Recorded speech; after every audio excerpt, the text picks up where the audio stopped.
எளிய முறையில் நவாம்சம் கண்டுபிடிக்கிறது எப்படின்னு இந்த வீடியோல பார்ப்போம் ஃப்ரெண்ட்ஸ். இப்போ வந்து பார்த்தீங்கன்னா இதான் ராசி கட்டம், இது வந்து நவாம்ச கட்டம், இது அம்ச கட்டம். இப்போ ராசி கட்டம் அம்ச கட்டம். அந்த அம்ச கட்டம் எதுக்கு அப்படின்னா இந்த நட்சத்திரம் எந்த பாதத்துல நிற்கிது கண்டுபிடிக்கிறது தான் இந்த அம்ச கட்டம் வந்து யூஸ்ஃபுல்லாக இருக்குது ஃப்ரெண்ட்ஸ். இப்போ வந்து பார்த்தீங்கன்னா இந்த ஜாதகர் பிறந்தது பார்த்தீங்கன்னா 2/7/2007 பிறந்திருக்காங்க.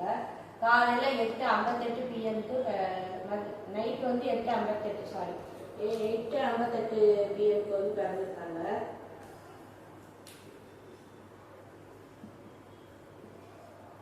பிறந்திருக்காங்க, மதுரையில் பிறந்திருக்காங்க. பார்த்தீங்கன்னா இப்போ வந்து அவங்க பிறந்த ராசி வந்து ஜன்ம லக்னம் வந்து மகரம். இப்போ இந்த ராசி வந்து மகரம்.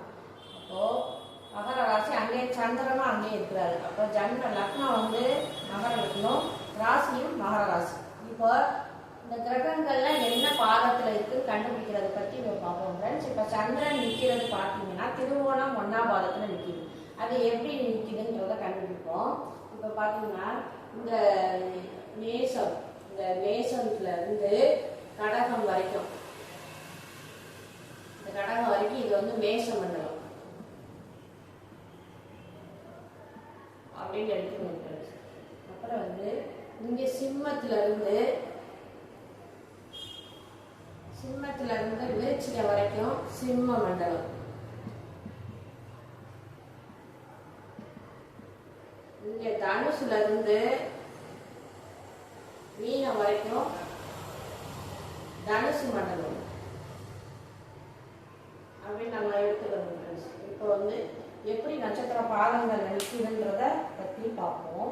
இப்போ வந்து இந்த லேண்ட் போட்டிருக்கிறதா நம்மளோட உயிர் நிற்கிற இடம், ஜாதகரோட உயிர் நிற்கிற இடம் வந்து இந்த லேண்ட் இடம். அப்போ லக்னம்ன்றது எந்த நட்சத்திர பாதத்தில் இருக்குன்னு பார்க்கலாம். இப்போ வந்து லேண்ட்றது இங்கே போட்டுருக்கு, மகரத்தில் போட்டுருக்கு. அதே இது பார்த்தீங்கன்னா அம்ச கட்டத்தில் லேண்ட்றது இங்கே போட்டிருக்கு.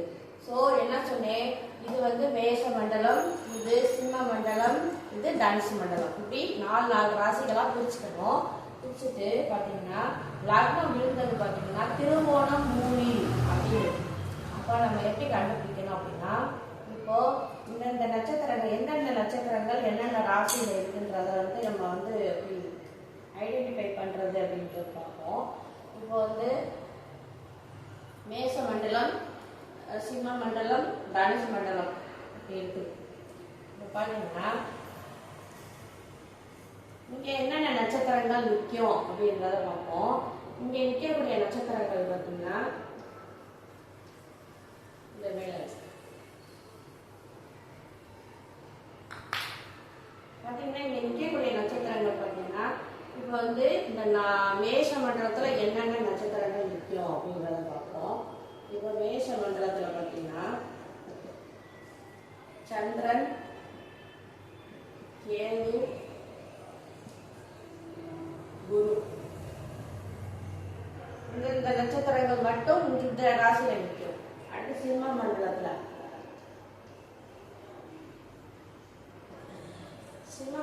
என்னென்ன நட்சத்திரங்கள் நிற்கும்னா செவ்வாய், சனி, சுக்கிரன், இந்த நட்சத்திரங்கள்லாம் இங்க நிற்கும். தனுசு மண்டலத்துல என்ன நிற்கும் அப்படின்னா, தனுசு மண்டலத்தை பார்த்தீங்கன்னா சூரியன், ராகு, சூரியனோட நட்சத்திரங்கள் இருக்கும், ராகுவோட நட்சத்திரங்கள் இருக்கும், புதனோட நட்சத்திரங்கள் இருக்கும். இதை வந்து நல்லா தெளிவாக தெரிஞ்சு வச்சுக்கணும் ஃப்ரெண்ட்ஸ். நல்லா தெளிவாக தெரிஞ்சு வச்சுக்கிட்டிங்கன்னா நல்லா உங்களுக்கு புரிஞ்சிடும். மேக மண்டலத்தில் இந்தந்த ராசிகள் தான், இந்தந்த கிரகங்களோட நட்சத்திரங்கள் தான் நிற்கும் அப்படின்றத மட்டும் நல்லா தெளிவாக படித்து வச்சுக்கணும் ஃப்ரெண்ட்ஸ். இப்படி படித்து வச்சுக்கிட்டோம்னா இந்த நட்சத்திரம் என்ன பாதத்தில் நிற்கிதுன்னு இப்போ நம்ம கண்டுபிடிக்கலாம். இப்போ பார்த்தீங்கன்னா ஃபஸ்ட்டு இந்த லக்னத்தை கண்டுபிடிப்போம். இந்த லே வந்து இங்கே மகரத்தில் போட்டுருக்கு. அதே மாதிரி அம்ச கட்டத்தில் லேன்றது எங்கே போட்டிருக்குன்னு பார்க்கலாம். பார்த்தீங்கன்னா மேஷ மண்டலத்தில் மிதுனத்தில் போட்டிருக்காங்க. அப்போது மிதுனத்தில் என்னென்ன நட்சத்திரங்கள் வரும்னு சொன்னீங்கன்னா சந்திரனோட நட்சத்திரங்கள், கேதுவோட நட்சத்திரங்கள், குருவோட நட்சத்திரங்கள். அப்ப பாத்தீங்கன்னா சந்திரனோட நட்சத்திரங்கள் வரும்னு சொல்லி. அப்ப சந்திரனோட நட்சத்திரங்கள்லாம் என்னென்ன அப்படின்னா ரோகிணி, ஹஸ்தம், திருவோணம், இந்த 3 நட்சத்திரங்கள். அப்ப இந்த 3 நட்சத்திரங்களும் இந்த 4 பாதத்துல தான் வரும், வேற எங்கேயுமே வராது, இந்த 4 பாதத்துக்குள்ள தான் வரும். அப்போ சந்திரன், கேது, குரு.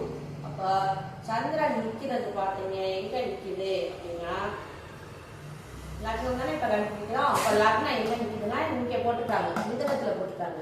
இப்ப சந்திரனோட நட்சத்திரங்கள் இது 1வது பாதம் எடுத்துக்கணும், 2வது பாதம், 3வது சந்திரனோட நட்சத்திரம் 3வது பாதம், சந்திரனோட நட்சத்திரம் 4வது பாதம்.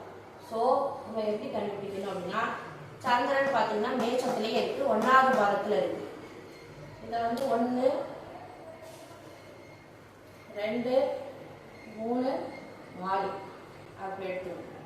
இப்போ 1 2 3 4 பிடிச்சோமா, அப்ப சந்திரன் 1ல இருக்கா, அப்ப என்ன பண்ணணும் லக்னம் நிற்கிறது பார்த்தீங்கன்னா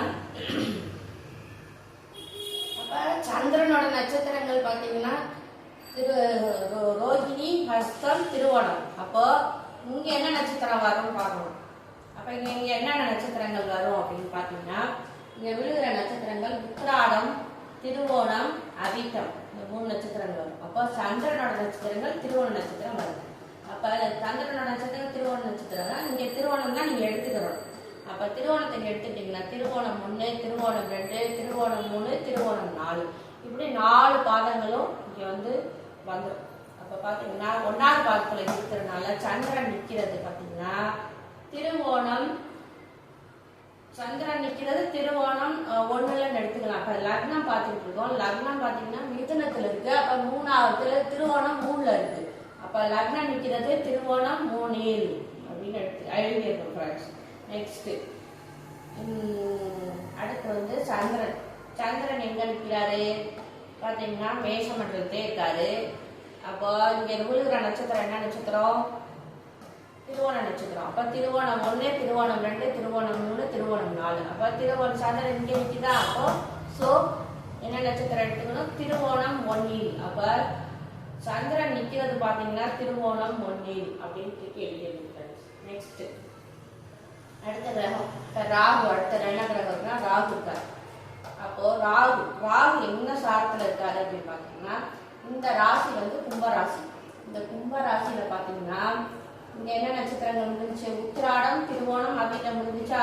அவிட்டம், சதயம், பூரட்டாதி, இந்த 3 நட்சத்திரங்கள் இருக்கு. அவிட்டம், சதயம், பூரட்டாதி. அப்போ இது என்ன நட்சத்திரங்கள் இருக்குன்னு பார்த்துட்டு இப்போ வந்து ராகு இந்த அம்ச கட்டத்துல எந்த இடத்துல இருக்காருன்னு பார்க்கணும். பாத்தீங்கன்னா அதே கும்பத்துல இருக்காரு. அப்ப இந்த மண்டலம் இந்த மண்டலம் பேரு தனுசு மண்டலம். அப்ப இங்க விழுகிற ராசிகள் என்னது அவிட்டம், சதயம், பூரட்டாதி. அப்போ அவிட்டம்ன்றது இந்த செவ்வாயோட நட்சத்திரங்கள் இங்க வந்துடும், சிம்மத்துல வந்துடும்.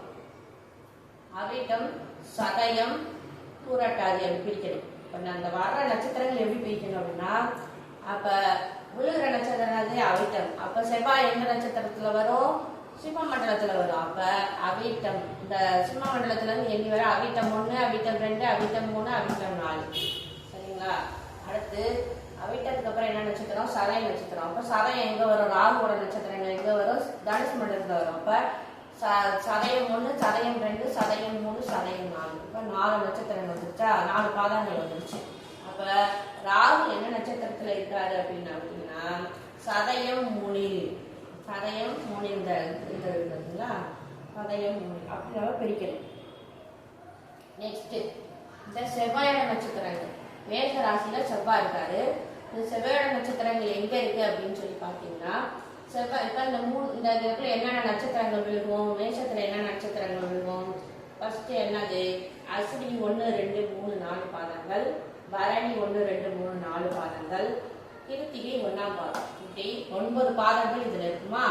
அப்போ இந்த செவ்வாய் எந்த நட்சத்திரத்தில் இருக்குன்னு பார்க்கணும். அப்போ செவ்வாய் வந்து இந்த அம்ச கட்டத்துல எங்க உட்காந்துருக்காரு அப்படின்னு பாத்தீங்கன்னா கடகத்துல உட்காந்துருக்காரு. அப்போ இங்க என்னென்ன நட்சத்திரங்கள் வரும். அப்ப நம்ம மேஷ மண்டலத்தை தான் எடுத்துக்கணும்.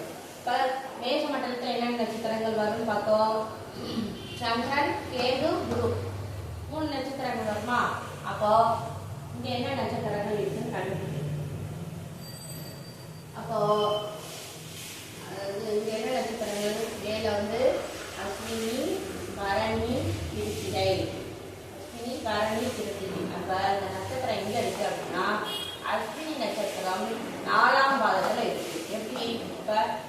கேட்டோட நட்சத்திரம் இங்கே வருமா? அஸ்வினி நட்சத்திரம்னாக்கா இங்கே என்னென்ன நட்சத்திரங்கள் இருந்துச்சு? அஸ்வினி, பரணி, கிருத்திகை. அதை நம்ம பிரிக்கணும். இதில் போட்டு பிரிக்கணும். எப்படி பிரிக்கிறது? அஸ்வினி நட்சத்திரம் இங்கே வரும், பரணி நட்சத்திரம் சுக்கிரனோட நட்சத்திரங்கள் சிம்ம மண்டலத்தில் வரும். அடுத்து தனுஷ் மண்டலத்தில் என்ன வரும்?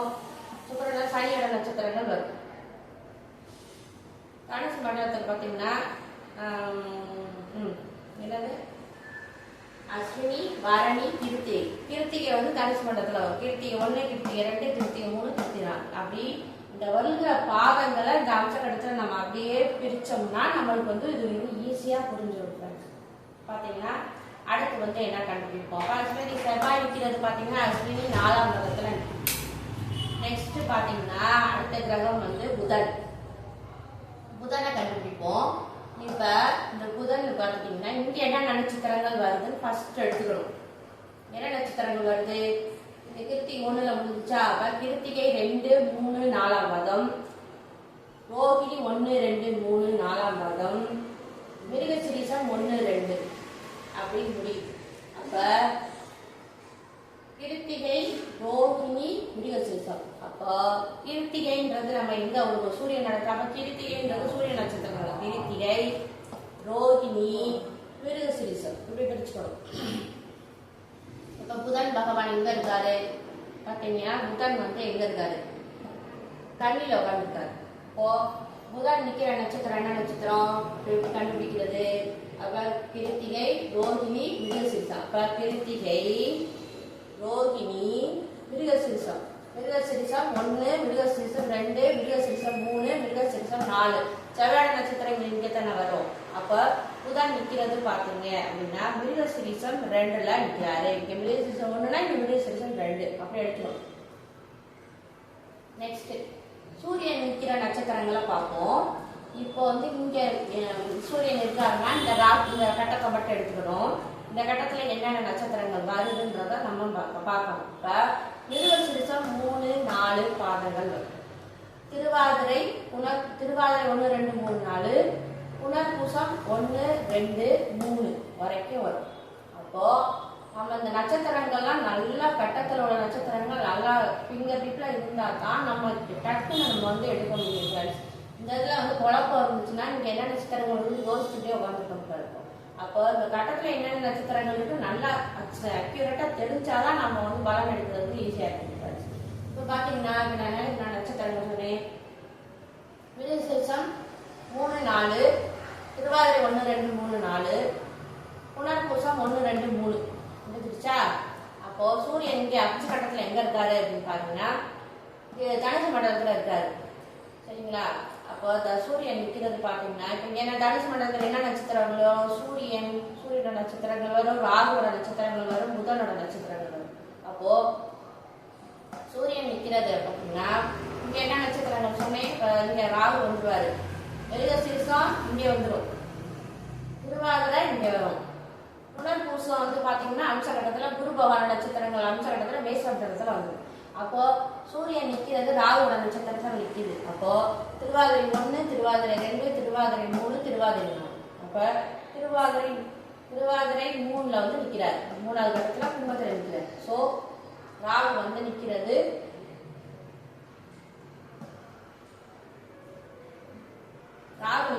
சதயத்துல நிற்கிறார். சரிங்களா? நெக்ஸ்ட் சூரியன் நிற்கிறது. இப்ப சூரியனும் இங்கதான் நிற்கிறாரு. அப்ப இங்க விழுகிற நட்சத்திரம் என்ன வரும்? திருவாதிரை வருமா? இங்கதான் சதயம் வரும். திருவாதிரை, சுவாதி, சதயம் அப்படி வரும். அப்ப சூரியன் நிற்கிறது பாத்தீங்கன்னா திருவாதிரை, சூரியன் எங்க இருக்காரு? திருவாதிரை 3ல நிற்கிறாரு. அப்ப திருவாதிரை திருவாதிரை 3 அப்படின்னு நம்மளுக்கு கேள்வி. நெக்ஸ்ட் சனியோட நட்சத்திரங்கள் பார்க்கலாம். கடக ராசியில இருக்காரு. கடகத்துல என்னென்ன நட்சத்திரங்கள் விழுகும்? புனர்பூசம் 4ஆம் பாகம், புனர்பூசம் 4ஆம் பாகம், பூசம் 1, 2, 3, 4 பாகம், அடுத்து வந்து ஆயில்யம் 1, 2, 3, 4 பாகங்கள் இதுல பினிஷ் ஆயிடும். அப்போ சனி பார்த்தீங்கன்னா எந்த நட்சத்திரத்துல இருக்காரு? எந்த கட்டத்துல அம்சத்துல எங்க இருக்காரு? அப்ப தனுசு மண்டலத்துல இருக்காரு சனி பகவான். அப்ப நட்சத்திரங்கள் சொன்னேன்? புனர்பூசம் 4, பூசம் 1 2 3 4, ஆயில்யம் 1 2 3 4. சரிங்களா? அப்போ புனர்பூசம் 1 2 3 4 பாதம் சொன்னா அப்போ புனர்பூசம் 4 இங்க வந்துருமா? அடுத்து பூசம் 1 2 3 4 பாதம் இங்க வந்துருமா? ஆயில்யம் 1 2 3 4 பாதம். அப்ப ஆயில்யம் தான் புதனோட நட்சத்திரங்கள் தனுசு மண்டலத்துல வரும். சோ சனி பகவான் நிக்கிறது பாத்தீங்கன்னா எங்க நிக்கிறாருன்னா ஆயில்யம் 3ல நிக்கிறாரு அப்படின்னு திட்டி நம்ம எழுதணும் ஃப்ரெண்ட்ஸ். இப்படிதான் ஈஸியா கண்டுபிடிக்கணும். அடுத்து பாத்தீங்கன்னா 8ஆம் இடத்துல சிம்ம வீட்டுல பாத்தீங்கன்னா சுக்கிரனும் கேதுவும் இருக்காங்க. இப்ப சுக்கிரன் நிக்கிறது பார்க்கலாம். சுக்கிரனுக்கு இப்ப வந்து இங்க என்ன நட்சத்திரங்கள் வரும்ன்றத நம்ம தெளிவுபடுத்திக்கிறோம். இங்க என்ன நட்சத்திரங்கள் வரும்? மகம், பூரம், உத்திரம். மகம் 1 2 3 4 பாதங்கள், பூரம் 1 2 3 4 பாதங்கள், உத்திரம் 1ஆம் பாதம். இந்த நட்சத்திரங்கள் இங்க. அப்போ சுக்கிரன் நிக்கிறத பார்க்கணும். அப்ப மகம், பூரம், உத்திரம். அப்ப மகம் எங்க வரும்? நேரா மகம் 1, மகம் 2, மகம் 3, மகம் 4. மகம் சரிங்களா? அடுத்து மகம் முடிஞ்சா மகம் 1 2 3 4 முடிஞ்சிச்சு. அப்போ சுக்கிரன் எங்க இருக்காரு? சுக்கிரன் பாத்தீங்கன்னா மேஷத்திலே உட்காந்துருக்காரு. அப்ப எங்க உட்காந்துருக்காருன்னா மகம் 1ஆம் பாதத்துல உட்காந்துருக்காரு. அப்ப சுக்கிரன் நிக்கிறது பாத்தீங்கன்னா மகம் 1 அப்படின்னு நம்ம எழுதணும். நெக்ஸ்ட் கேது நிக்கிறத பார்க்கலாம். கேது பத்தி இங்க நட்சத்திரங்கள் சொன்னேன். மகம், பூரம், உத்திரம் சொன்னேன். அப்ப மகம் 1 2 3 4 முடிச்சிச்சு. இந்த மண்டலம் வந்து அடுத்த மண்டலம் ஆரம்பிக்குது. இப்ப பூரம் ஆரம்பிக்குதா? பூரம் 1, பூரம் 2, பூரம் 3, பூரம் 4. இப்ப கேது வந்து இங்கதான் இருக்கிறாரு. பூரம் 1ல் இருக்கிறாரு. இப்ப 1ஆம் பாதம் இங்க இருந்துச்சுன்னா நம்ம என்ன செய்யணும்? கேது எங்க எழுதியிருக்கேன்? பூரம் 1ல் இருக்குது அப்படின்னு நம்ம எழுதிருக்கோம். இப்ப கண்ணில ஒரு கிரகமும் இல்லை, அடுத்து துலாத்துலையும் இல்லை, அடுத்து வந்து விருச்சிகத்துல வியாழன் இருக்காரு, அதாவது குரு பகவான் இருக்காரு. இந்த குரு பகவான் பார்த்தீங்கன்னா தனுசு மண்டலத்துக்கு இங்க உட்காந்துருக்காரு. அப்போ முதல்ல பார்த்தா கிரகம் இருக்குன்னா முதல்ல என்னென்ன நட்சத்திரங்கள் இருக்குன்றத நம்ம தெளிவுபடுத்திக்கணும். ஃபர்ஸ்ட் இங்க என்ன நட்சத்திரங்கள்னா விசாகம் 4ஆம் பாதம், விசாகம் அனுசம் 1 2 3 4 பாதம், கேட்டை 1 2 3 4 பாதம். மூணுமே இங்கதான் இருக்கு.